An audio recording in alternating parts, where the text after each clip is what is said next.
Então, assim, e o que eu percebo hoje? Que a igreja, é isso que você falou, que a igreja precisa mais do que nunca posicionar. Eu sou conservador, eu sou um entusiasta e um defensor ferrenho da família. Porque eu entendo que nessa pirâmide a família está na base. A família brasileira que sustenta uma sociedade. Quando eu falo família, eu falo de princípios, que norteia a sociedade.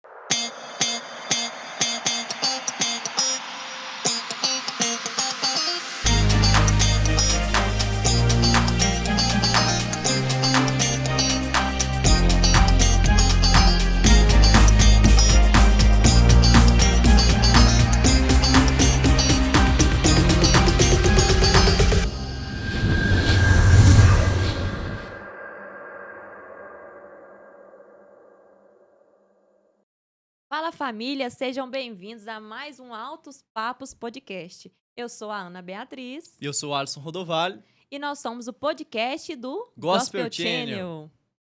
Bom, gente, hoje a gente está com um convidado muito especial. Olha só, parlamentar aparecidense, começou sua história na cidade em 1983 e da infância à vida adulta acumula desafios e vitórias em sua trajetória.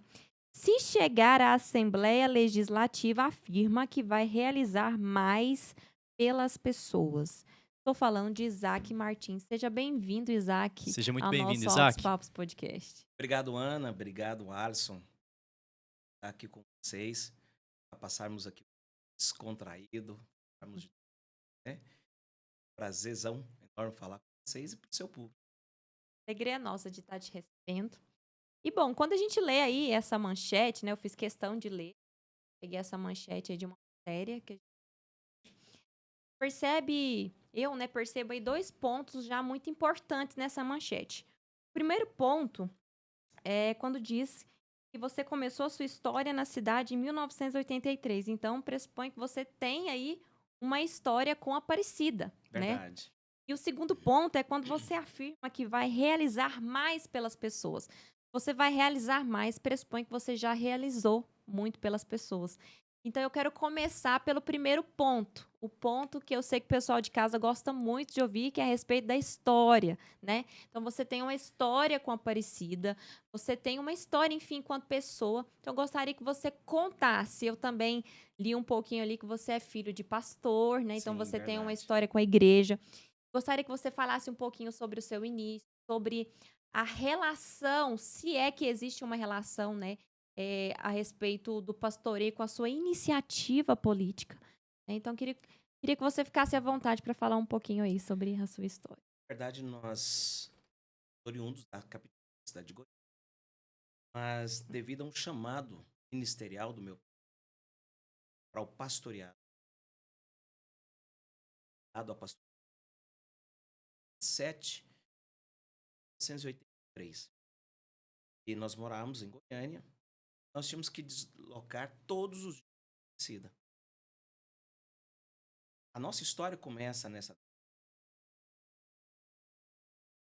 Tinha apenas 7 anos de idade quando nós começamos a conhecer a cidade de Aparecida. Naquela época era uma cidade muito precária, uma cidade que não tinha uma infraestrutura, não tinha uma rede de saúde que dava condições para as pessoas cuidar do seu problema. Faltava tudo. Faltava quase que. Nós tínhamos pouquíssimas coisas que atendia a população naquele momento. As pessoas que ali viviam eram as pessoas simples, umas pessoas desprovidas de muitas coisas, mas pessoas honestas, pessoas trabalhadoras.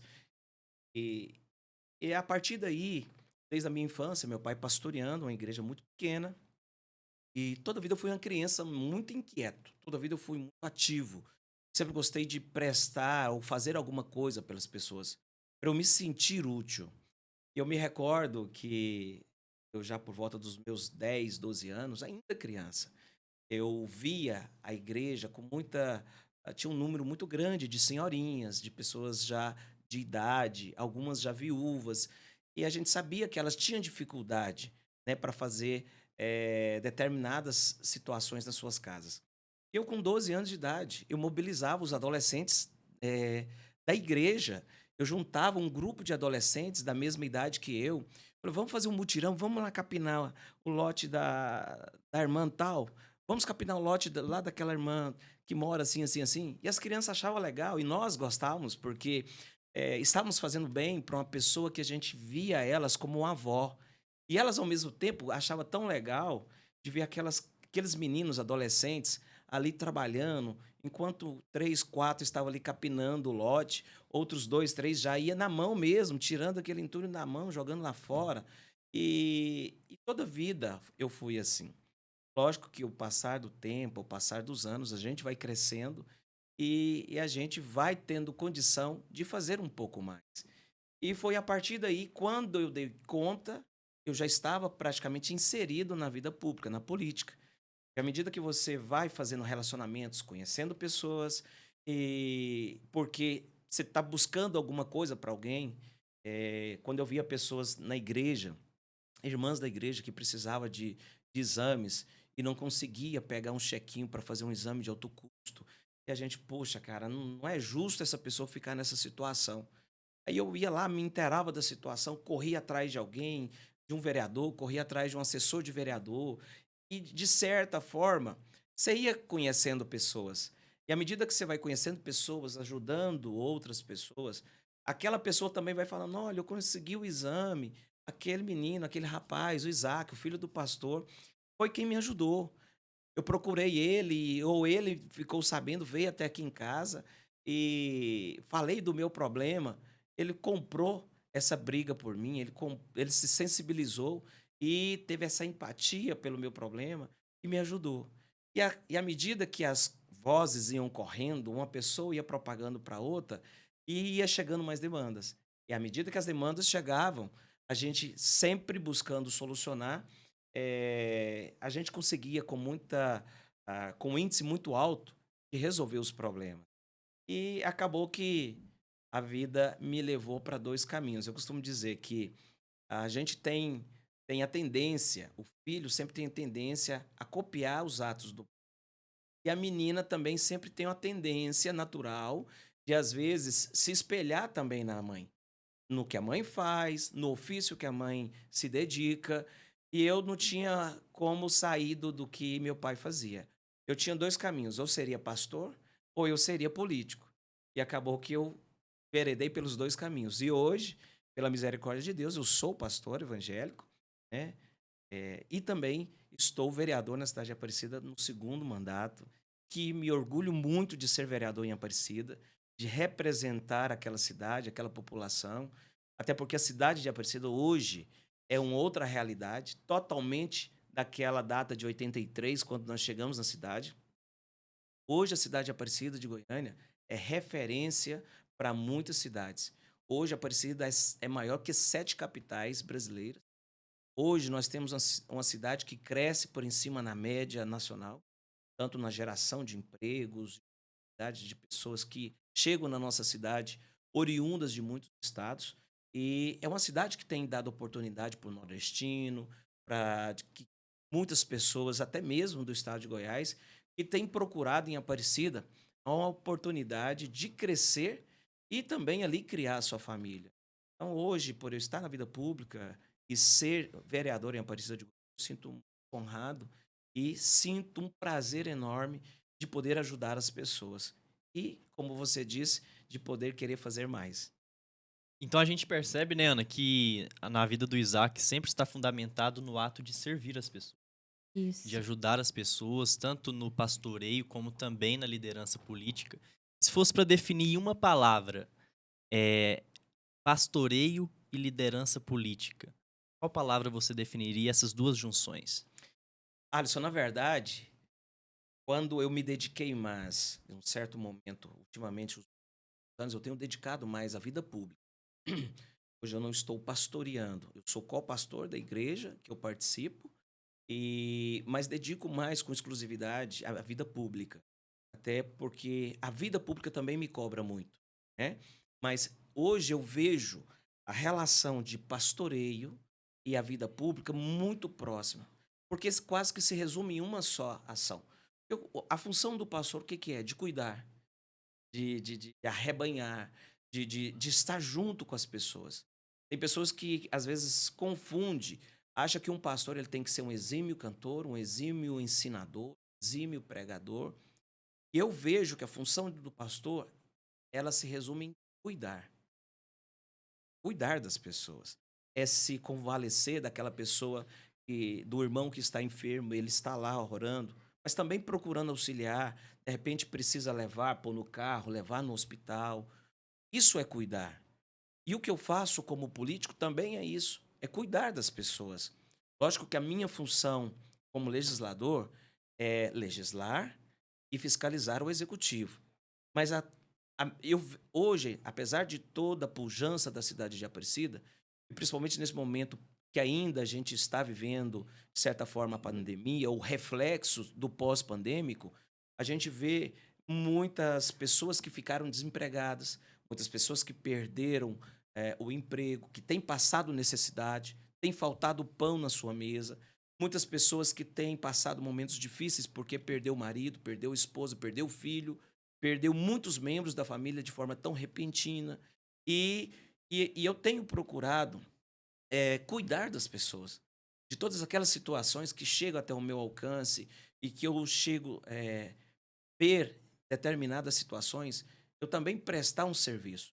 E para mim, como pastor, e principalmente como vereador, não tem nada que me realiza mais como pessoa, como cidadão, do que poder servir. Eu poderia muito bem, hoje, estar dedicando a um outro ofício profissional, né? Teve uma época que eu construí muito, eu sou construtor, eu construí muito. Eu poderia estar dedicando hoje à construção, vivendo a minha vida tranquila com a minha família, cuidando dos meus filhos, da minha esposa. Mas eu escolhi estar na vida pública para poder ser um ajudador, ser um canal de bênção, abençoar as pessoas.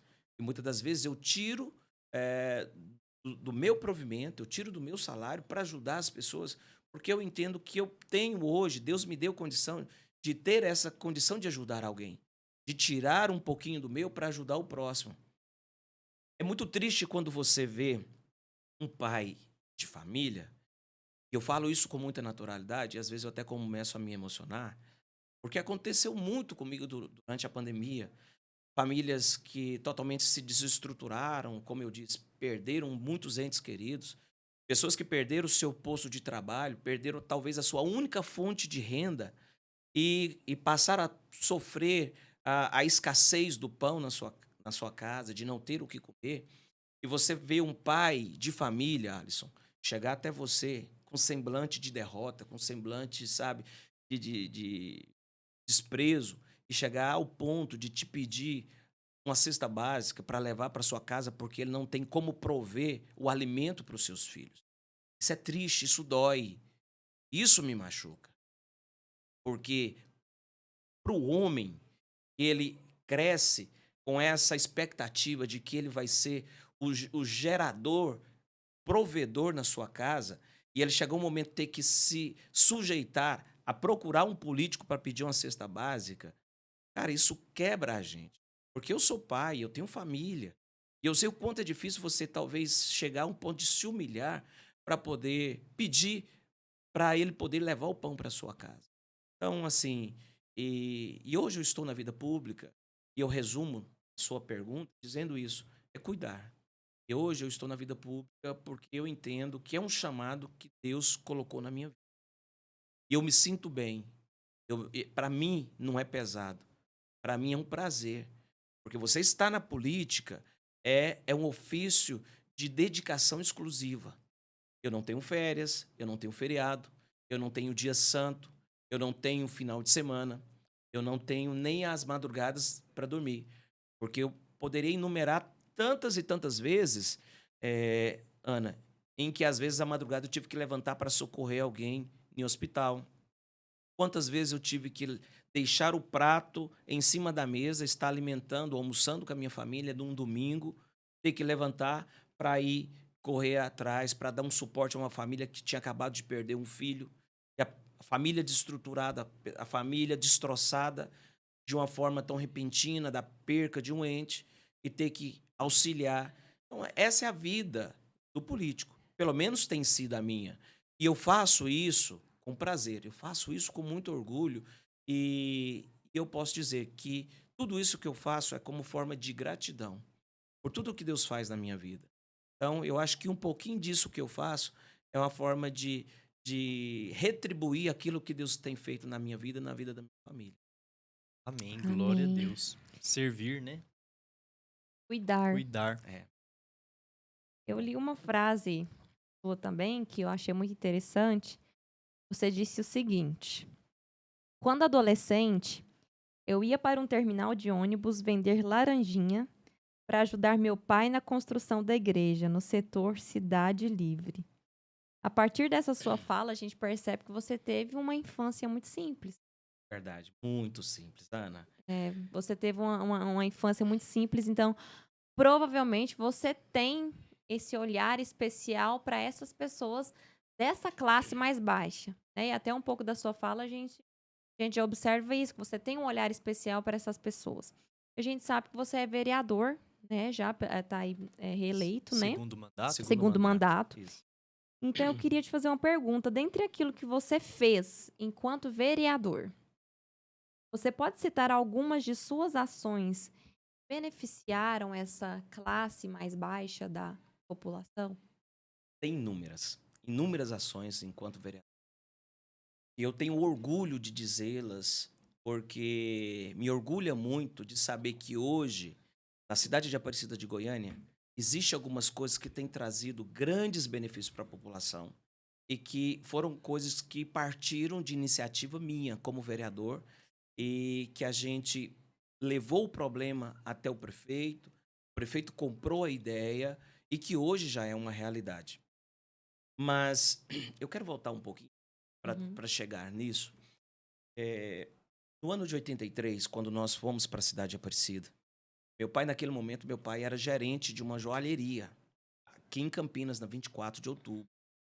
E, inclusive, existe até hoje é um grupo muito grande, um grupo muito forte, e que é, de certa forma, da família do meu pai também, da nossa família. E meu pai abdicou do seu trabalho, ele pediu para ser dispensado, ele era gerente de uma joalheria, para dedicar exclusivamente à igreja. Quando nós fomos para Aparecida, uma igreja muito pequena, pouquíssimas pessoas, pessoas simples, pessoas muito humildes. E eu tinha, por volta dos meus 10, 11 anos, como eu dizia lá atrás, a cidade de Aparecida não tinha quase nada, né? Nós éramos carentes de tudo. E o transporte era uma delas.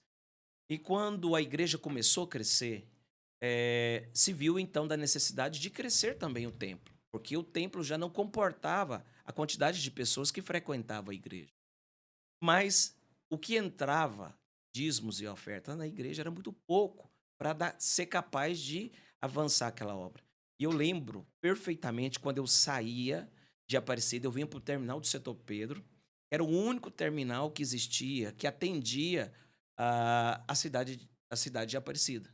É o único meio de transporte que nós tínhamos era através do terminal do Setor Pedro. E inúmeras e inúmeras vezes eu fui para o terminal, de fato, vender laranjinha que as irmãs da igreja faziam, e eu ia para o terminal para vender laranjinha, para granjear recursos para comprar cimento, para pagar mão de obra, para comprar areia, para construir o templo que nós temos lá hoje. Eu sinto muito orgulho disso, porque, como eu te disse, desde criança, toda a vida eu fui muito inquieto. Toda a vida eu gostei muito de fazer as coisas, de ser independente. Eu nunca esperei, eu sempre procurei fazer. E enquanto hoje, vereador, eu tenho uma ideia que é a seguinte, que todo político ele não tem que fazer da sua vida pública uma vida de assistencialista. Para isso tem o poder público que tenha a obrigação de dar o amparo e auxiliar aquelas pessoas que estão em momento de vulnerabilidade. Para isso existe as ações sociais dos municípios, existe a OVG no estado de Goiás. A função do deputado é legislar, fiscalizar, criar leis e fiscalizar os recursos públicos. O vereador da mesma forma. Mas, enquanto vereador, eu sou muito atuante na área da saúde. A cidade de Aparecida recentemente tinha um problema sério, que nós não tínhamos atendimento para pessoas vítimas de queimadura. Precisou acontecer comigo em 2017. Eu sofri um pequeno acidente doméstico, queimei um pé. Quando eu fui procurar assistência, eu percebi que todo o serviço de queimadura, nós estávamos dependentes da capital, no cais de Campinas. Eu passei 7 dias consecutivos tendo que vir em Goiânia para fazer um curativo, especificamente, porque eu tinha queimado o pé. Eu já era vereador, eu já estava como vereador. Eu falei, não pode. Não tem condição uma cidade do tamanho de Aparecida, qualquer cidadão aparecidense, ter que sujeitar a ter que ir para a capital para fazer um procedimento, por mais simples que seja. Procurei naquele momento o secretário, ele me deu algumas explicações que não é um atendimento comum, até o tratamento é específico, os profissionais têm que ser profissionais da área. Falei, doutor, a cidade tem capacidade financeira para poder arcar com esses custos. Eu acho que é inadmissível a população ficar à mercê da capital um serviço, não vou falar de alta complexidade, mas um serviço simples, que talvez não demanda tanto recurso financeiro e nem montar uma estrutura própria para isso, mas nós precisamos ter. E, afinal de tudo, hoje eu tenho o prazer de dizer que hoje a Aparecida tem esse tratamento. As pessoas que, porventura, sofrer qualquer tipo de acidente doméstico e sofrer qualquer tipo de queimadura, hoje nós já temos o atendimento na cidade de Aparecida de Goiânia. E eu fico feliz, porque eu acionei o responsável lá em 2017 e que acompanhei até que nós chegássemos, de fato, a ter um local próprio e uma equipe própria para poder atender as pessoas vítimas de queimaduras.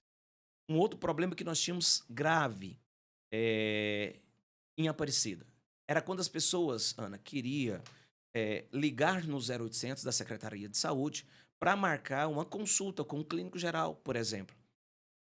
Pessoas passavam horas no telefone tentando essa consulta, tentando agendar essa consulta. E o pior de tudo é que o nosso 0800 ele só recebia ligação de telefone fixo. Olha que engraçado. Difícil, porque hoje raramente você conhece uma pessoa que tem um telefone fixo em casa. Até mesmo os comerciantes, que antigamente tinha telefone fixo porque usava fax, né, e necessitava da linha de telefone para fazer o fax funcionar, hoje já não precisam mais, porque nós já temos outros meios tecnológicos e o fax já ficou obsoleto. Falei, cara, é inadmissível um cidadão ter que passar horas tentando uma consulta e ainda mais tentar descobrir alguém que tem um telefone fixo para conseguir ligar no 0800. A partir daí, eu fiz um requerimento como vereador e solicitei ao prefeito 2 coisas. A primeira coisa no requerimento que eu fiz, que solicitasse que o 0800 da Secretaria da Saúde, ele pudesse receber também ligações de aparelhos celulares, para trazer comodidade e segurança para as pessoas. Porque a partir do momento que você pode ligar num telefone para tentar marcar uma consulta com clínico geral, com pediatra, com ginecologista, do seu aparelho celular, você pode ligar no horário do seu almoço, você pode ligar do sofá da sua casa, você pode ligar sentado no banco de passageiro do seu carro. Você tem N opções. E no requerimento que eu fiz, Alisson, eu também solicitei uma coisa bacana, super interessante. Eu pedi que criasse um aplicativo que as pessoas pudessem baixar no seu aparelho celular e que, através desse aplicativo, você pudesse também solicitar a sua consulta com clínico geral, com pediatra e com ginecologista. Esse requerimento foi aprovado na Câmara por todos os vereadores, chegou na mão do prefeito. Quando eu tomei ciência que o prefeito já estava com esse documento, pedi uma audiência com o prefeito, mostrei para ele a importância dele autorizar aqueles 2 pedidos feitos no requerimento. Ele achou bacana a ideia e, de logo, ele deu o start para o secretário de saúde da nossa cidade, que é o doutor Alessandro. Eu tenho uma grande amizade, um ótimo médico, um bom profissional, um bom secretário de saúde, e que, a partir daquele momento, o 0800 passou, então, a receber ligações através de celulares. Nós temos na cidade de Aparecida uma secretaria que chama Secretaria de Ciências e Tecnologia.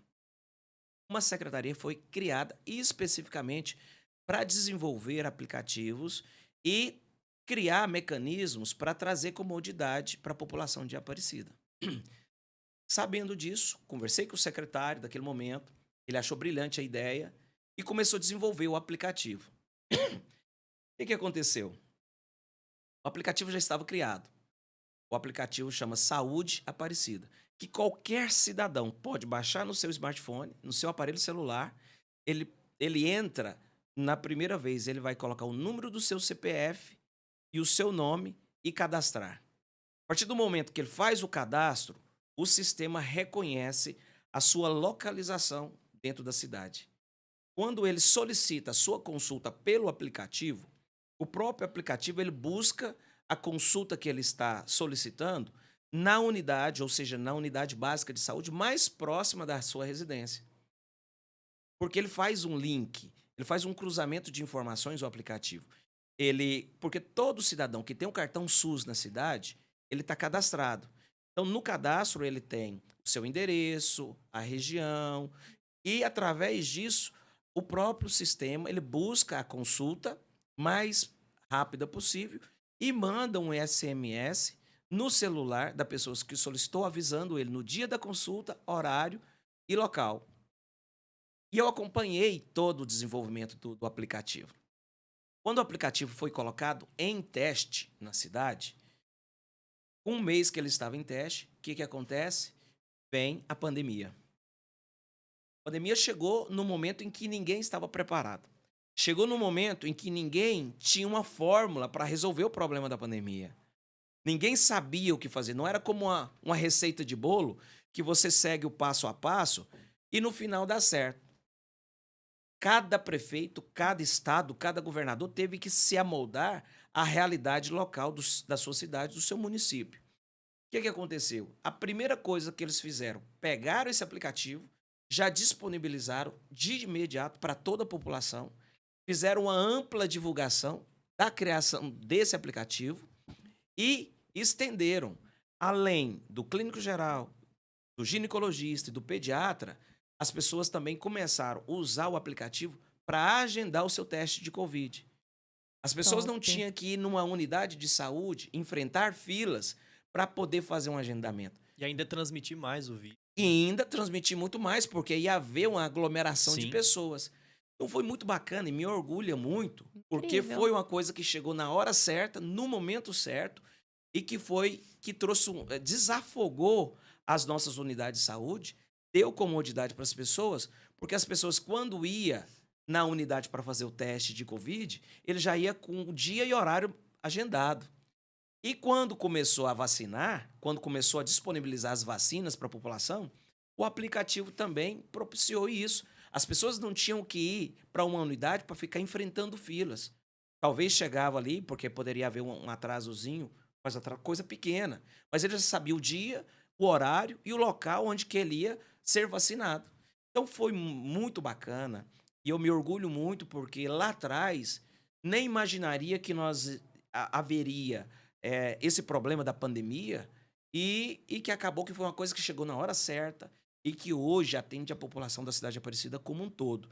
Então, assim, como vereador, eu sempre atuei muito pela cidade, sempre tive um olhar muito cirúrgico para as necessidades da coletividade.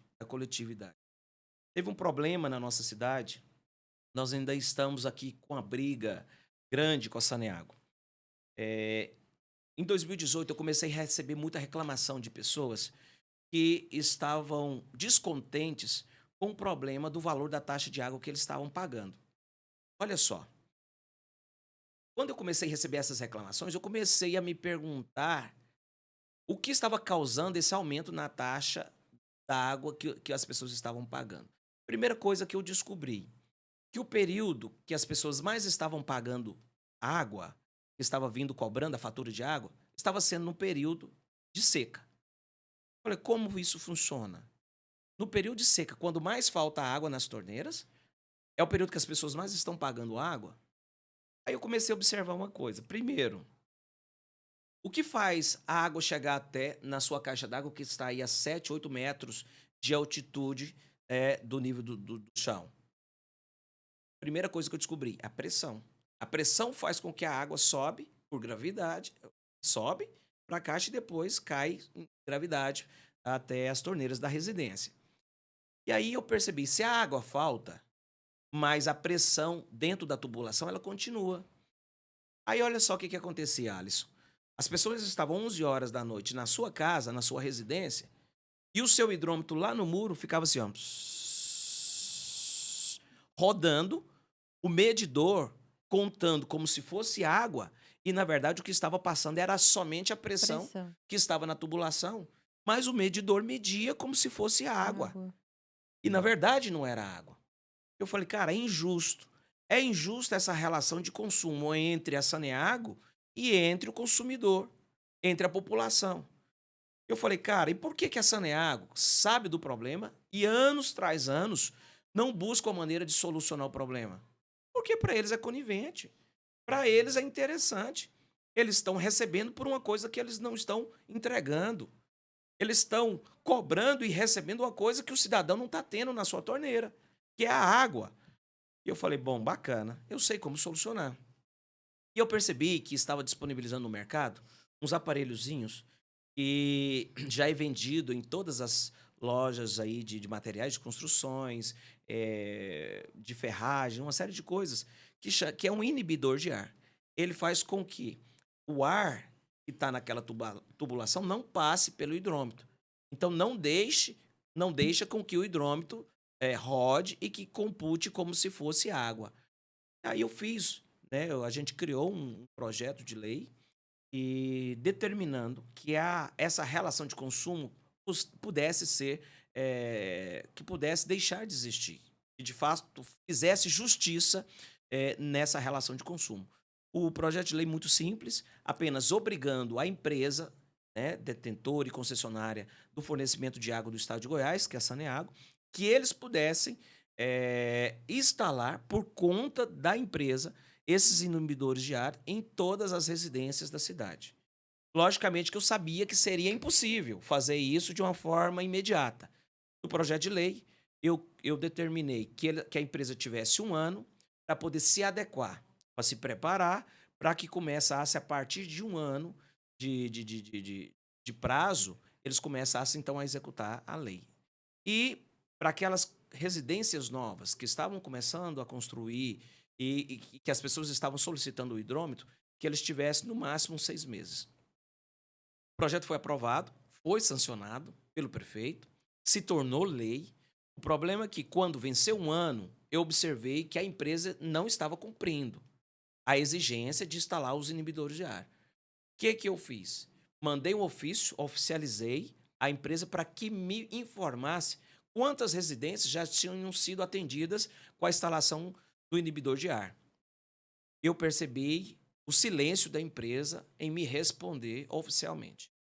Passou alguns dias, aproximadamente 2 semanas, eu fiz um novo documento como vereador e notifiquei novamente a empresa Saneago que eu queria, que eu necessitava dessa informação.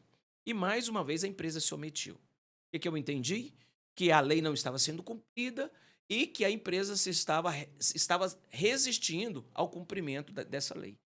Então, de posse da lei, de posse dos 2 ofícios que eu oficiei a Saneago, eu procurei o Ministério Público, oficializei, pedi que pudesse naquele momento, ser aberto um processo de ação civil pública para que a empresa pudesse ser obrigada e ser ajuizada, se possível, até pagar uma multa diária pelo descumprimento da lei.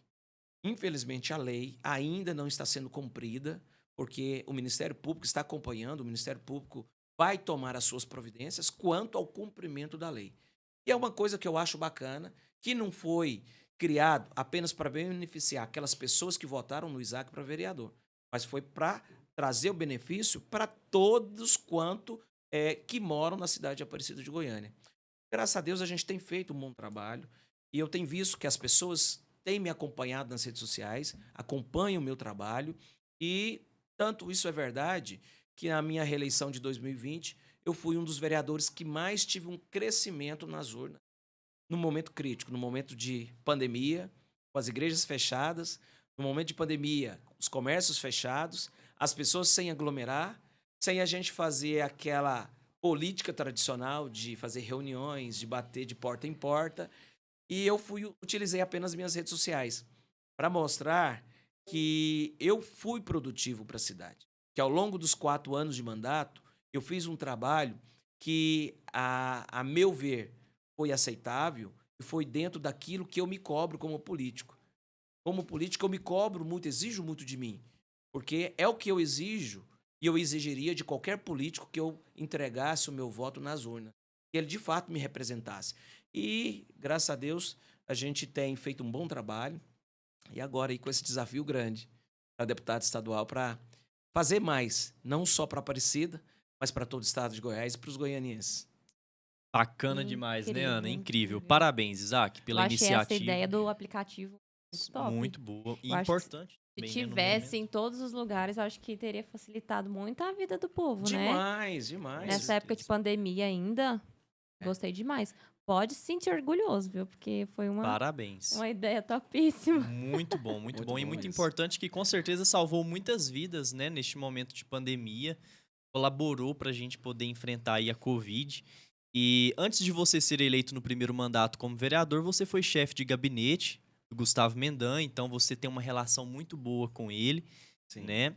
E nesta pandemia nós vimos muitas lideranças políticas adotar o Fique em Casa, né? Foi. Onde Infelizmente. fechou as empresas e esqueceu que um pai de família tem que sair para trabalhar, para sustentar a sua casa, a sua família. E o Gustavo Mendan, ele foi pela contramão do que muitos estavam fazendo, né? Que foi a questão do revezamento. Então, ao mesmo tempo que ele preocupou com vidas, ele preocupou também com o pai de família que precisa de sustentar a sua casa, né? Fica em Quase que casa não- enquanto eu tô lá fazendo reportagem, né? É. Enquanto eu tô Então, lá assim, ganhando meu salário. É. A gente Fazendo percebeu esse reportagem. cuidado do Gustavo e tudo mais, então eu acredito que foi um desafio muito grande para vocês também. E o seu papel como vereador é fiscalizar tudo isso, é poder opinar o que vai ser bom para a população. Isso. Só que, como vereador, seus olhos estão voltados ao município. Agora, como candidato a deputado estadual, a sua visão já tem que estar mais ampla, voltada ao estado. Na sua visão, Isaac, você sabe muito bem o que os aparecidenses enfrentam, as maiores dificuldades do povo aparecidense, né, do município. Mas, na sua opinião, o que pode ser feito em prol do Estado? O que você acredita que precisa de ações a nível Estado para poder servir não só o município, mas o Estado completamente e com ações que precisam ser feitas? O que você enxerga que está faltando? Pessoas como você que enxerga a dor do povo, né, que está ali para apoiar a nível estadual agora. O que você tem de proposta pro Alisson, povo? assim, é lógico que a nível de cidade, a nível de Aparecida, a gente já tem uma proposta, até porque a gente conhece os déficits e a realidade do nosso município.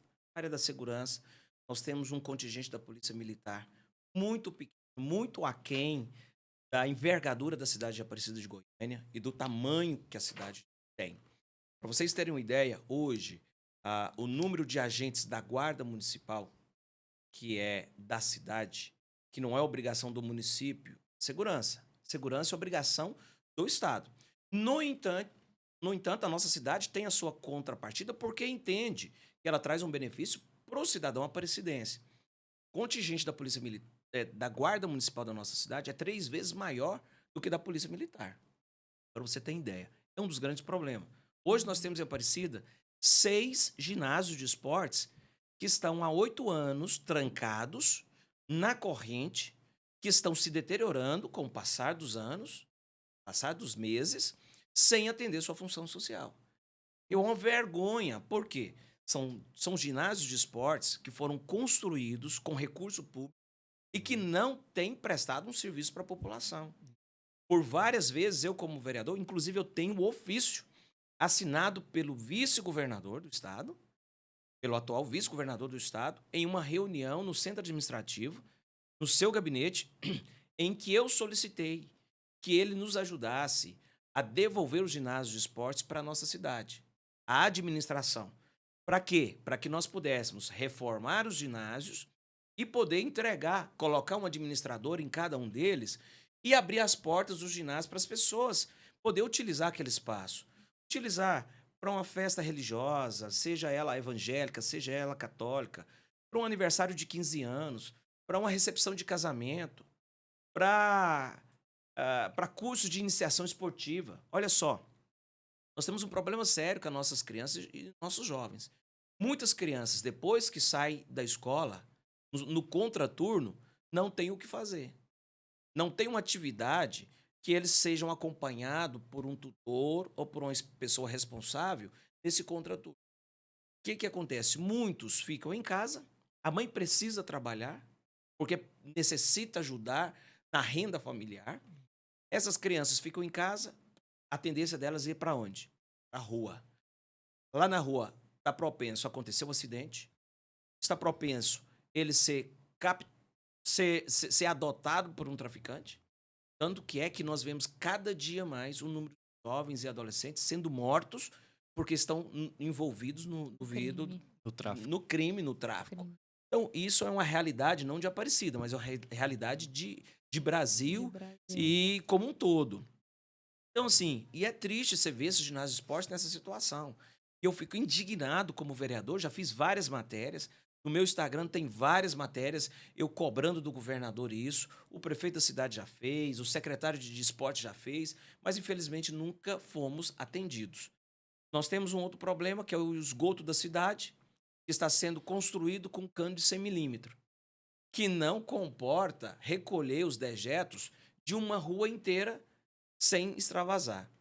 Vários bairros da nossa cidade que já está recebendo o esgoto, as redes de esgoto da nossa cidade, quando os moradores recebem a carta lá na sua caixinha de correio, recebendo autorização para interligar o esgoto da sua residência na rede, na mesma semana você já vê os extravasamentos.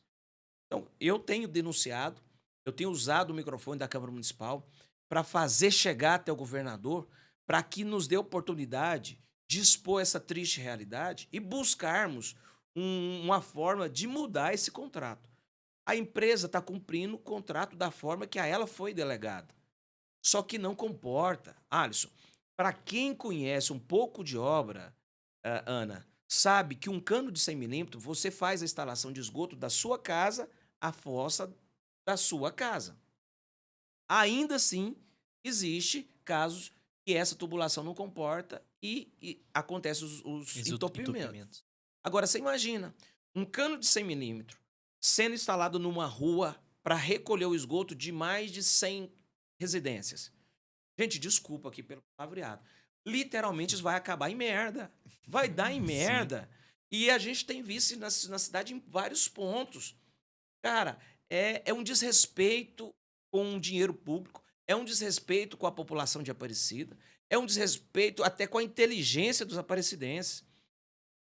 Teve um momento que eu solicitei a presença da BRK na Câmara Municipal para dar explicações. E os engenheiros sanitários, né, pautado muito no conhecimento da faculdade, e aqui eu não quero desmerecer nenhum deles, porque eles foram para a faculdade, sentaram ali para aprender, para ser um bom profissional. Tentaram convencer-nos de que o cano ele é mais do que suficiente para atender a demanda. Eu, gentilmente, falei, muito bem. Eu só queria, então, que a hora que acabasse essa sessão, nós fizéssemos uma comitiva e que nós fosse pelo menos em 2, 3 pontos para mostrar para vocês que, na teoria que vocês estão falando, é muito, muito bom, muito bonito, mas na prática não tem acontecido isso na cidade. Pergunta se eles foram. Em nenhum momento eles quiseram me acompanhar. E você sabe qual é o problema maior, Aninha e Alisson? Tá na moda agora fugir, né? Dos embates. Dos embates, dos enfrentamentos. Dos debates. Sabe? E o pior de tudo é que esse extravasamento, quando há o entupimento, o esgoto começa a correr a céu aberto na cidade, ele traz o transtorno para os moradores, para os comerciantes. O esgoto quase sempre cai numa galeria de rede fluvial que cai em um córrego. A cidade de Aparecida tem uma situação que é muito própria da cidade.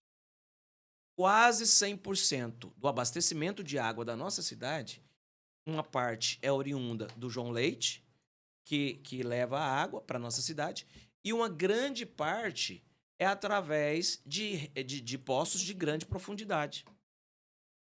Nós não temos rios que têm manancial para colher água suficiente para abastecer a nossa cidade. Nós somos dependentes do rio João Leite e desses poços de grande profundidade. Os poucos córregos que nós temos em Aparecida têm sido contaminados em decorrência desse descaso da BRK. Então, assim, a nível de Aparecida, eu tenho levado essas situações, eu tenho me colocado à disposição para amanhã como deputado estadual, de fato, eu fazer as cobranças do governador, fazer as cobranças na Assembleia como deputado, para que essa realidade seja resolvida. Agora, lógico que eu serei um deputado não de Aparecida apenas. Sou aparecidense, amo a minha cidade, sei e tenho identificado todos os problemas, vou atuar pela minha cidade, mas eu quero ser um deputado municipalista. Por que eu quero ser um deputado municipalista, Alisson? Porque desde o ano passado, que eu tenho visitado muitas cidades, eu tenho visto uma triste realidade de muitos municípios que são quase que 100% dependentes do governo do estado. Eu conheci cidades no interior, e aqui eu vou me abster de dizer o nome da cidade para não deixar nenhum prefeito constrangido, mas eu cheguei em algumas cidades onde que eu fui levar o nosso projeto como candidato a deputado estadual e cheguei a tomar ciência de que tem pessoas lá que esperam 4, 5 meses ou mais para fazer um exame de ultrassonografia, que hoje é um exame simples. É um exame simples. Hoje, um aparelho de ultrassonografia é um aparelho relativamente barato, que não é como um tomógrafo, como não é uma máquina de ressonância computadorizada, que tem que ter toda uma sala própria, um preparo próprio, é uma máquina volumosa e caro financeiramente. E você chegar no município e saber que uma pessoa está ali há 7 meses esperando para fazer um exame de ultrassonografia e não é na cidade. Ele tem que ser encaminhado para uma cidade maior que está na região para fazer no outro local. Um absurdo, né? Cara, é um desrespeito. Então, assim, eu estou dando um exemplo aqui, Ana, de uma coisa, mas foram inúmeras situações que eu vi em vários municípios que precisa de ter representatividade. E, logicamente, o que eu quero amanhã fazer é, como deputado, através das emendas que eu tenho como deputado estadual, é buscar auxiliar esses municípios, destinando emendas parlamentares para ir suprindo essas necessidades. Municípios que têm apenas uma ambulância para poder transportar as pessoas da cidade, porque as demais baixadas no pátio, na oficina mecânica, e não sabe nem quando ia tirar elas daquele local e colocar à disposição da população. Então, sim, uma precariedade em alguns municípios que deixa a gente alarmado, que deixa a gente assustado de ver o quanto muitas pessoas do nosso estado estão padecendo porque não tem uma representatividade maior, o município é pequeno, o município não tem uma renda própria, porque o comércio é pequeno, não tem indústrias e depende apenas de rendas de pequenas propriedades rurais, que não é suficiente. O prefeito não tem recurso suficiente para atender a função mínima da cidade. É a lâmpada que queima, é o medicamento que tem que ter disponível para as pessoas, é o soro que tem que comprar. Então, assim, uma precariedade incrível e que eu tomei ciência disso. Mas eu tenho certeza que amanhã, como deputado, eu quero o que eu faço hoje em Aparecida, que eu procuro ser muito atento e assíduo, quero fazê-lo como deputado. Quero continuar viajando o estado, quero estar falando com os prefeitos, com os vereadores, dialogando com as câmaras municipais, buscando auxiliar, não só através das emendas, mas também buscando destravar algumas obras nesses municípios para levar dignidade para essas cidades. Muito bom. A gente vê que é um processo, né? Quando assim, Sim. quando ele ainda não estava no meio político, ele corria atrás dos vereadores para ajudar as irmãs da igreja. Né? Quando ele se torna, então, vereador, aquilo que ele não conseguia fazer ali por ele mesmo, ele corria atrás, já tem aí, se mostrou, né? Petições e tudo mais, Verdade. para poder beneficiar a cidade. Então, eu acredito que, como deputado estadual, esse trabalho vai continuar, né? E vendo isso, eu achei legal. Eu até ia te perguntar. Você falou que você tinha 2 caminhos para Uhum. seguir, né? Verdade.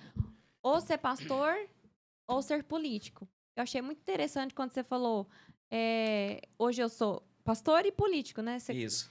A Os gente, dois. a gente viu que uma coisa não prejudica a outra, né? De forma alguma. E uma coisa que acontece muito até hoje, tem muita igreja que fala, eu não me envolvo com política, Sim. política não é de Deus, meu voto é secreto e que não sei lá das quantas. Então, assim, eu queria que você falasse um pouquinho. Nosso público que está nos assistindo, a maior parte do nosso público é um público cristão, né? São pessoas da igreja. Eu queria que você mostrasse, falasse para as pessoas. Para mim, a igreja, ela precisa, na verdade, se posicionar, não Falou se tudo. esquivar. Ela Justamente. não tem que correr, na verdade, ela tem que se posicionar. Qual que seria o posicionamento que você acha que a igreja ela tem que tomar nesse momento que a gente está vivendo hoje? Aninha, eu falo pra você com muita verdade, porque eu tenho 46 anos de idade. E aí, desde logo, já peço. Se alguém quiser me dar um presente de aniversário, meu aniversário é dia 5 de outubro, 3 dias após a eleição. Se você quiser me dar um presente, é só no dia 2 de outubro, votar 5123. 51, 2, 3, minha opção. Isso. Já recebo de muito coração o presente de aniversário. Mas, brincadeira à parte, eu conheço o evangelho desde a década de 75, quando eu nasci.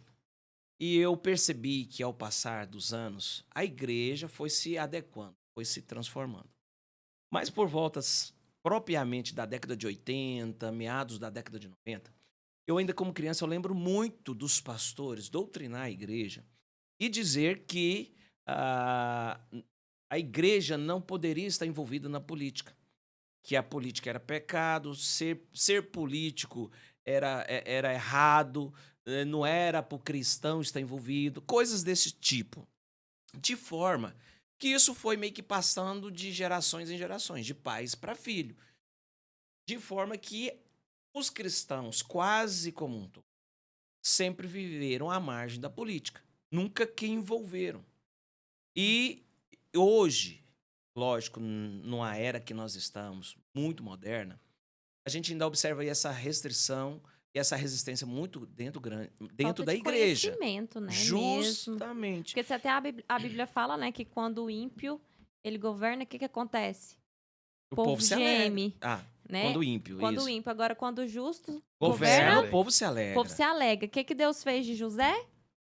Governador. É um exemplo claro disso, né? Exemplo claro. A época que José Deus se governou foi a época que houve mais bonança. Então, assim, e o que eu percebo hoje? Que a igreja, é isso que você falou, que a igreja precisa, mais do que nunca, posicionar. Eu sou conservador, eu sou um entusiasta e um defensor ferrenho da família. Porque eu entendo que nessa pirâmide, a família está na base. A família brasileira que sustenta uma sociedade.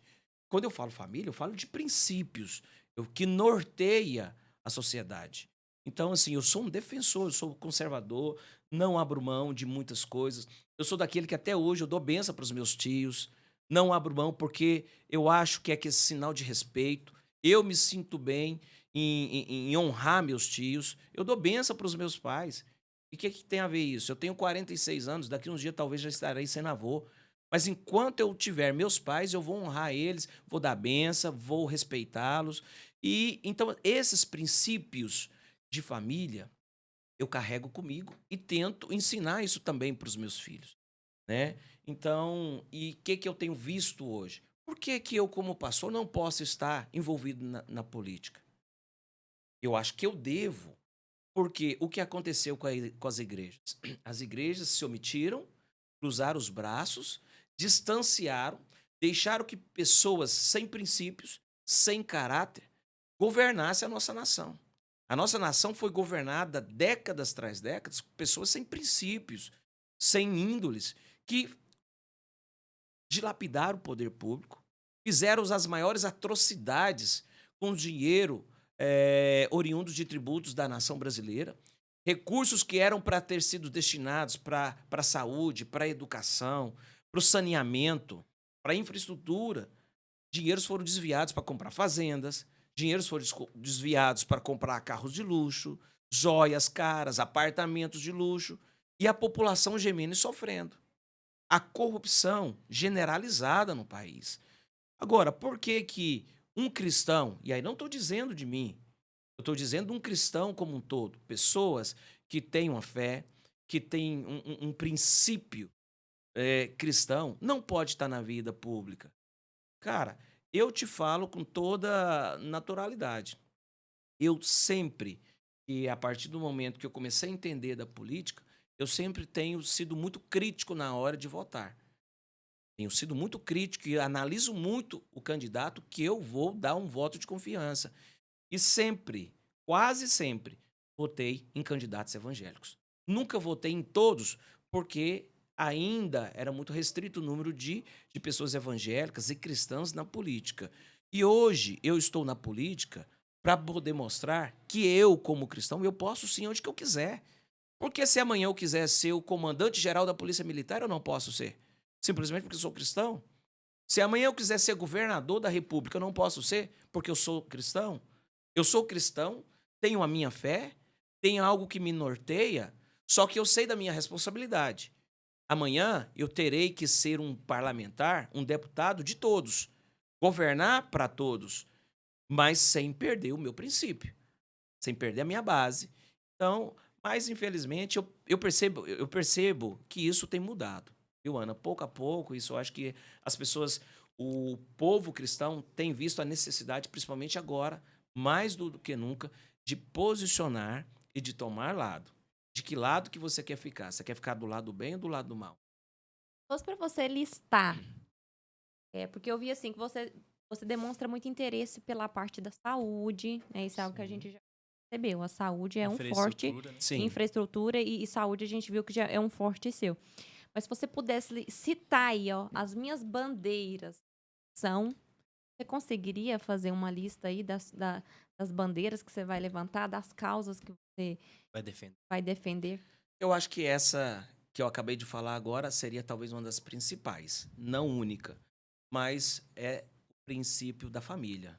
Ser um defensor com a voz muito altiva na Assembleia concernente à família. Porque a gente tem visto cada vez mais pessoas querendo apresentar leis que vêm perturbar o evangelho. E aí eu, como evangélico, eu vou falar isso agora. Porque eu vejo aí muitas leis querendo vir na contramão daquilo que a gente vive nas igrejas.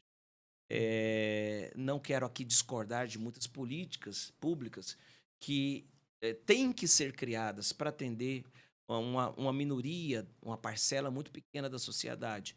Mas eu acho que é uma lei, ela tem que ser criada para beneficiar um público, mas ela também não pode tirar direito de outros. Eu acho que Sim. tem que haver um equilíbrio entre direitos de uns e deveres de outros. Eu acho que o seu dever, o seu direito chega até onde o seu dever cessa. Então, assim, a gente tem que entender que existe isso. E eu acho que a família para mim, vai ser uma das grandes bandeiras que eu quero representar. Sempre representei, sempre defendi. E lógico, como você bem disse, sempre estar atento às questões de saúde, porque eu acho que é o básico que o cidadão precisa ter. A educação é importante, importantíssima, porque uma nação para crescer, ela tem que formar, ela tem que dar educação para o povo, para as pessoas não serem usadas como massa de manobra, para que as pessoas tenham a capacidade de escolher por si próprio, sem ser tão influenciado como era antigamente, anos atrás. Né? A gente tinha um ditado que as pessoas usavam assim, curral eleitoral, coisas assim, né, parecido. Mas as pessoas precisam ter o acesso faculdade, poder ter condição de ter a autocrítica, mas a saúde, para mim, é um dos bem maior. A pessoa, para ter dignidade, ele tem que ter qualidade de vida, tem que ter saúde, tem que ter dignidade na hora de chegar numa unidade de saúde, ser bem atendido, com respeito, e poder, de fato, ter um tratamento digno da qual ele é merecedor. Eu fico vendo aí tantos casos de pessoas que, às vezes, padecendo com câncer e não tem assim, um tratamento digno na hora de tentar cuidar dessa enfermidade maldita que tem assolado muitas famílias, que tem trazido tanto problema para muitas pessoas.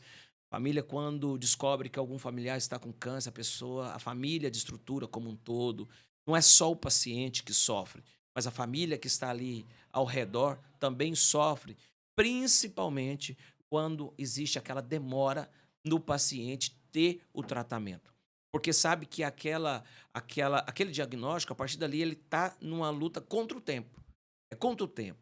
Porque quanto mais rápido a pessoa começa a ter um tratamento, aumenta a sua expectativa de cura.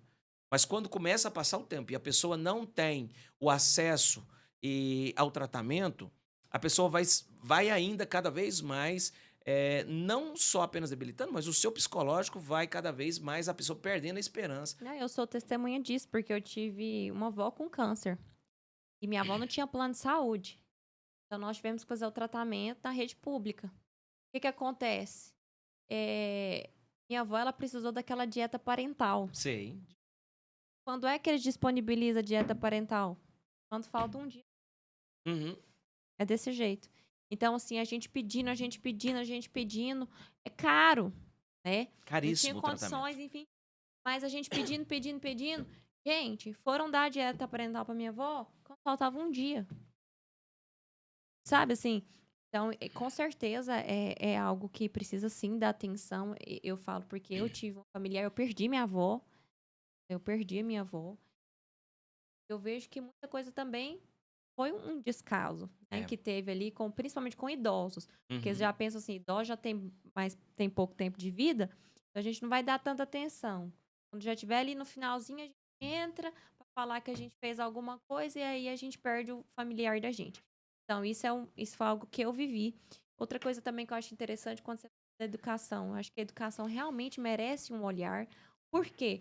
Porque é justamente dentro das escolas, dentro das universidades, que hoje a droga está entrando.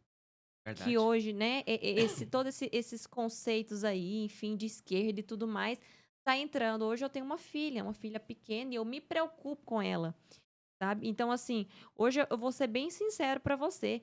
Hoje eu tenho medo de deixar a minha filha estar em qualquer escola pública. E aí muitos vão dizer, ai, mas isso é mitidez, isso... Não é. Eu fiz em faculdade pública, estudei minha vida toda em escola pública. Não é essa a questão, é que os tempos hoje são outros. São outros, lógico. É diferente. Então, e o que a gente... É lógico que a gente vai olhar para um filho da gente, vai mostrar a maldade existe, aquela situação existe, mas a gente vai tentar ao máximo blindar ele de estar consumindo aquilo. Verdade. Então, assim, eu dentro da universidade que eu estudava mesmo, gente do céu, eu era uma fumante passiva, né? De droga. Porque você tava ali conversando com as pessoas, eles estavam fumando na sua frente. Então, você chega até meio assim, né? Dentro da sala de aula, né? Porque você é um fumante passivo. Então, eu acho que realmente a educação merece essa atenção. Outra coisa que eu acho que a gente tem que olhar é sobre até a questão da pedofilia hoje. Se a gente continuar deixando as coisas correrem frouxo do jeito que tá correndo, daqui a pouco os nossos filhos estão dentro das escolas, o quê? Sofrendo com pedofilia. Verdade. Eu tenho uma amiga, em especial, onde ela foi abusada pelo tio da escola. Loucura. Pelo tio da escola. Agora, você pensa comigo, se dentro daquilo que já existia, né, enfim, que a gente julgava que as crianças já eram protegidas, a gente tem um banheiro feminino, a gente tem um banheiro masculino. Isso já aconteceu, imagina agora se instala essa política de que se eu me sinto mulher, eu posso estar dentro do banheiro feminino, né? Eu me preocupo realmente, eu acho que há um tempo atrás eu não me preocupava tanto porque eu não era mãe. Mas hoje, como eu sou mãe, eu acho que até as pessoas percebem que até nas redes sociais eu tenho me posicionado mais. Nunca Sim. fui de me posicionar politicamente, mas eu me senti obrigada a fazer isso justamente porque eu tenho uma criança, né? Verdade.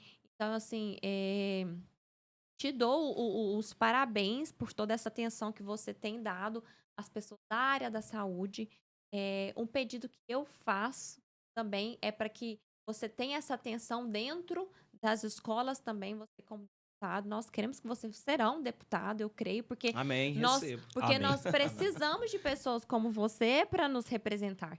Então a Verdade. gente precisa entender, é como eu falo, né? O presidente não governa sozinho, então ele precisa de Justo. aliados. Então, ele Verdade. precisa de pessoas que estão ali seguindo os mesmos valores, os mesmos Uhum. princípios. Então, eu bato na tecla sim, dou aqui em doer. Eu bato na tecla porque eu preciso proteger a minha família. Eu preciso proteger a minha casa. Eu preciso proteger a minha filha. E eu preciso proteger a minha fé.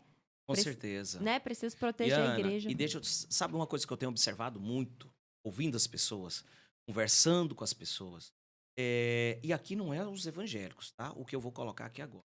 O Sim. que eu tenho visto, um grande receio de uma parcela muito grande da sociedade, é o medo da rea- reaparecer o que se fala da ideologia de gênero.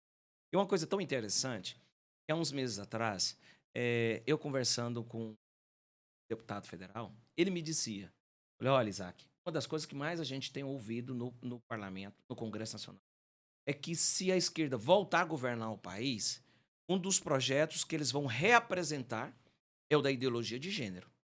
E aí, para aqueles que são defensores da família, as pessoas como você, que na iminência de ver um projeto desse de lei novamente está sendo reapresentado, talvez com a nova roupagem, com a nova Linguagem. linguagem, mas no fundo trazendo o mesmo conteúdo, preocupa e aterroriza muita gente. Eu tenho visto as pessoas, muitos católicos, muitos evangélicos, muitas pessoas que inclusive não professam nenhuma fé, mas que têm filhos, que têm filhas, que têm netos, que têm netas, e sabe a preocupação disso.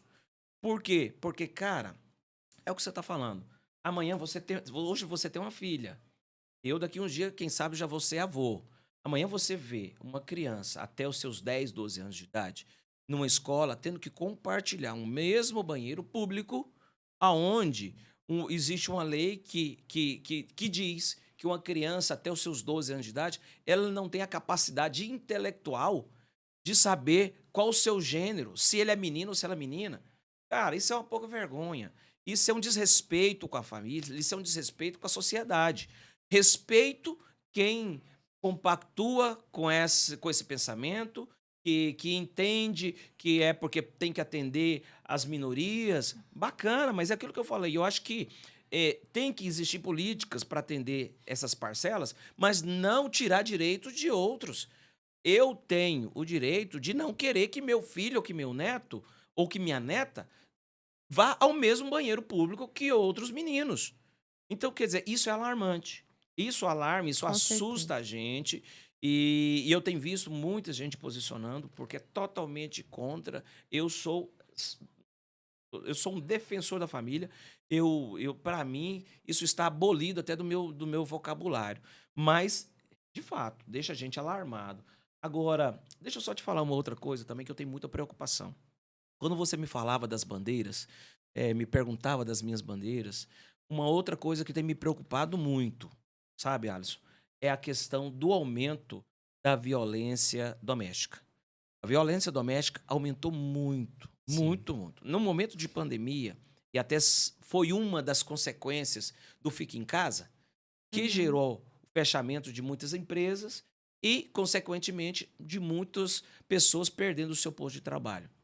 Isso fez com que muitos casais passassem muito mais tempo juntos, ao invés de estarem mais próximos, conversarem mais, mas no momento em que viu o seu celeiro se acabando, Vazio, né? vazio, as contas começando a chegar e você não ter como pagar, o desespero batendo, começou a aumentar muito as desavenças, e os confrontos.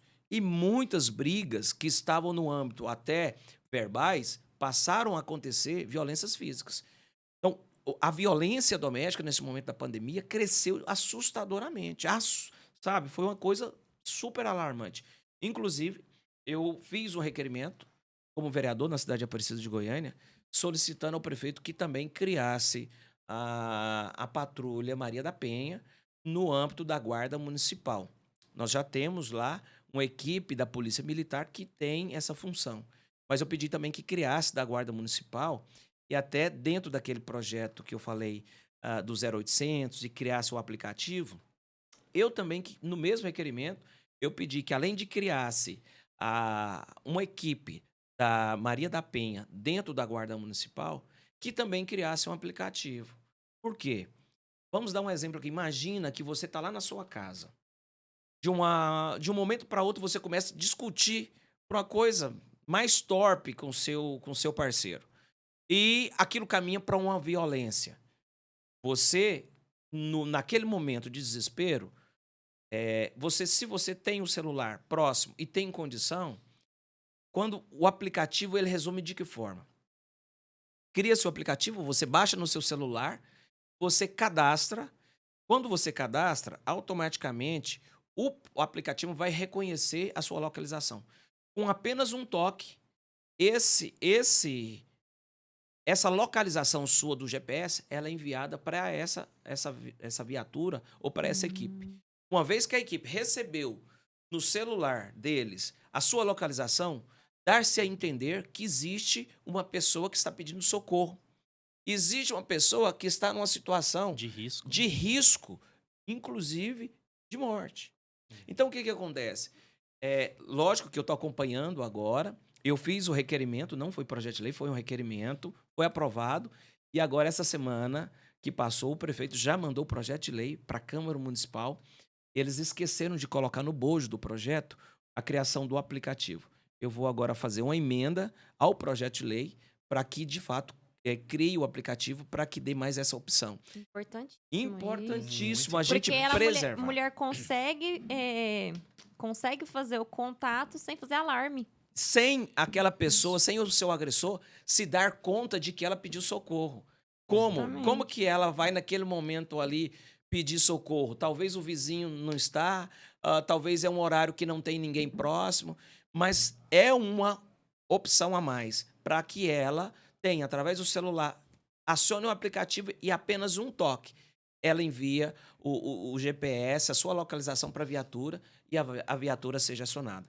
Então, assim, na verdade, tem muitas coisas que a gente quer fazer, que a gente quer levantar essas bandeiras, e eu tenho certeza e espero que com a nossa vitória no dia 2 de outubro, eu possa ser um bom deputado e ajudar muito o estado de Goiás e ajudar muito os goianienses. Eu quero aqui deixar só uma mensagem e dizer que uma das principais bandeiras que eu levanto também é a bandeira do respeito. Então, a gente sabe que muitas pessoas pegam cortes de podcast e depois usam desse podcast, né, até para fazerem mal, enfim. Eu quero dizer que eu tenho... Eu me posicionei aqui. Gostaria de dizer para vocês que eu tenho parentes, eu tenho amigos que são homoafetivos, dos quais eu amo de paixão, eu respeito demais. Mas eu acredito que a gente tem que se posicionar em relação às crianças. Por quê? Gente, uma coisa que eu sempre falo, isso eu falo para parente, isso eu falo para qualquer pessoa. Quem me conhece sabe. Gente, criança tem que brincar. Justo. Verdade. Criança Não tem é que tirar a brincar. pureza da criança. Tem que ser criança. Tem que ser criança. Criança vai saber de sexo na hora que ela tiver idade para saber disso. Verdade. Entende? Verdade. A gente não tá falando aqui sobre desrespeitar a opção de alguém, desrespeitar aquilo que a pessoa é. Não, a gente tá falando de defender a nossa família. A gente entende que se uma criança é colocada numa situação de pedofilia, por exemplo, isso vai gerar um trauma nela. Com certeza. Sabe? Então, uma coisa que eu quero deixar bem claro para vocês. Criança, a gente precisa ser criança. A nossa bandeira é a bandeira do respeito e respeito às nossas crianças. Respeito aos nossos filhos. Então, que fique bem claro que nós respeitamos a todos, mas nós não vamos nos deixar de nos posicionar em defesa dos filhos. É isso aí. Parabéns. Amém? Muito Isaac, meus Amém, parabéns, viu? igreja? bom. Amém, igreja. Ó, gente, a gente acostuma tanto falar amém, né? Amém? É natural. Isaac, o papo tá muito bom. Meus parabéns, Ai, viu, ai. por todas as propostas. São ideias realmente Ótimo. brilhantes, Obrigado, né? Que realmente a população precisa. Viu que como conversando a gente consegue E destrinchar o Muita negócio coisa, muita né? e coisa. conhecer? Verdade, Então a é gente assim. viu muitas preocupações, né, com a saúde, com a educação, essa parte da violência da mulher, Com certeza. né? Então, assim, porque eu, como mulher, às vezes poderia colocar isso na mesa, né? Aí a gente pensa, mas projeto, e será que. E aí, como é que ele vai ficar? Mas aí ele vai e Verdade. fala, então, É. interessantíssimo, foi É. muito bom esse momento aí com você. E eu espero, deputado, Profetiza. comemorar aí Recebo. dia 5. Você vai chamar nós pro churrasco dia 5? Uai. Na verdade, é dia 2, né? Na verdade, a eleição Não, é dia mas 2. o aniversário é dia 5. Agora no dia 5. Aniversário. Agora no dia 5 eu espero a gente fazer uma festa com duplo sentido pra comemorar o meu aniversário e a vitória, né? Aí sim. Você vai convidar nós? Você pode deixar, eu vou pegar seu telefone e vou te convidar. E Ó, você convida tá o gravado, Alisson. hein? Você chama o Alisson. Eu não senti firmeza, não. Por que não? Não senti firmeza nesse negócio. Você vai convidar nós? Vou convidar você, Aninha e o Alisson. Ai, Ana, vamos ser meus convidados, sim. E eu tenho certeza que dia 5 vai ser a comemoração do meu aniversário, mas também de uma grande vitória.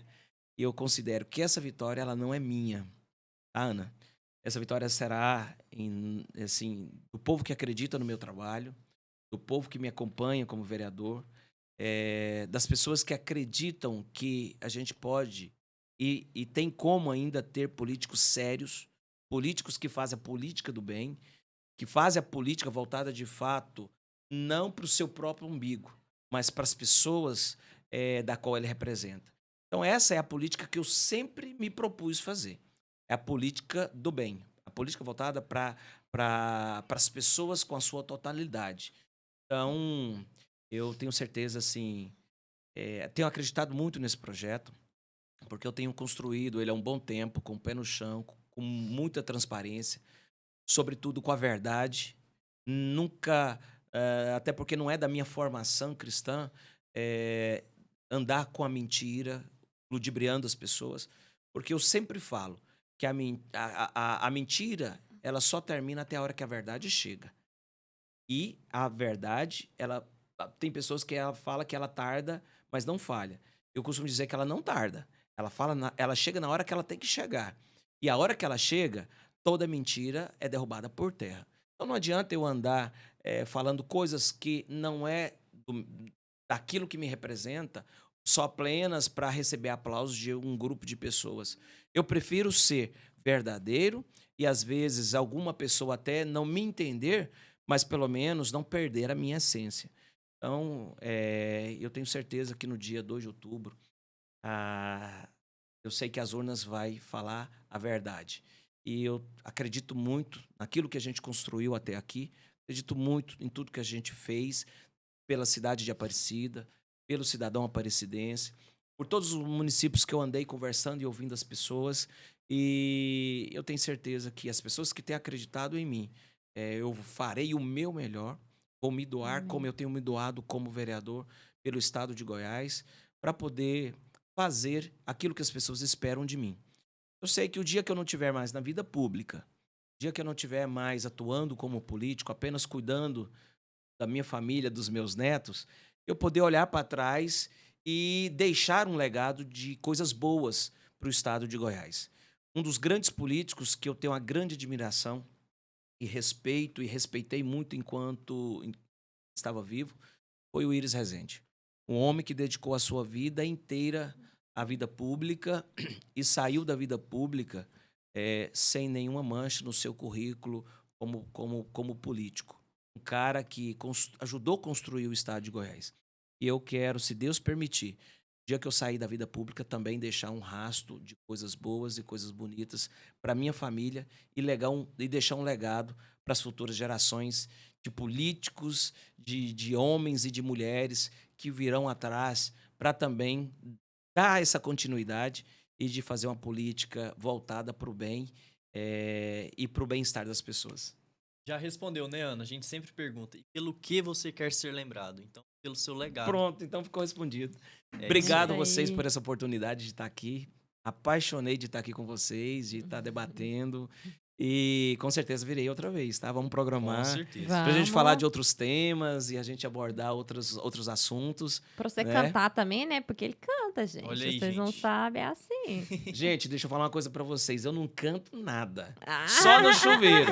Agora, vocês querem ouvir? Busca lá a Ana no YouTube, vocês vão ver o quanto ela canta. Aí é diferente. Como é que é seu Instagram, Ana? Ana Beatriz Música. Ana Beatriz Música. Vocês vão ver. Quem canta aqui, na verdade, é ela. Falando E o em redes seu? sociais, deixa suas redes sociais pra gente. Isso aí. Bacana. Para você me acompanhar nas redes sociais, o meu trabalho como pastor, como cantor, né? A Ana tá falando que eu canto, mas tudo bem, eu faço de conta. Mas e também como político, né? As minhas ações, tudo que eu faço eu publico nas minhas redes sociais, muito fácil. Isaac Martins 2022. Meu nome é ISAAC. Isaac Martins 2022, tá? Me acompanha lá na rede social, passa a me seguir lá, acompanha o meu trabalho e com certeza. E aí eu quero aproveitar aqui já essa oportunidade para você que está nos acompanhando. Eu quero pedir o seu voto. Posso pedir voto? Com certeza, Pode. fique à vontade. Então vou pedir o voto de todos vocês que estão me acompanhando, né? Eu tenho um bom trabalho, um trabalho bacana como vereador na cidade de Aparecida de Goiânia.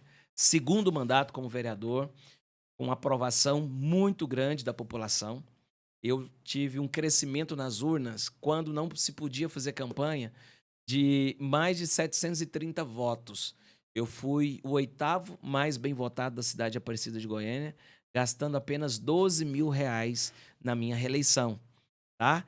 Por aí você tira ideia. Mas eu quero que você veja meu trabalho.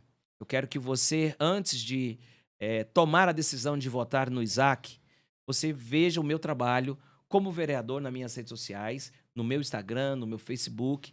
E aquilo que você encontrar lá, você entender que é suficiente para que você defina o seu voto, fico agradecido e serei eternamente grato pela sua confiança.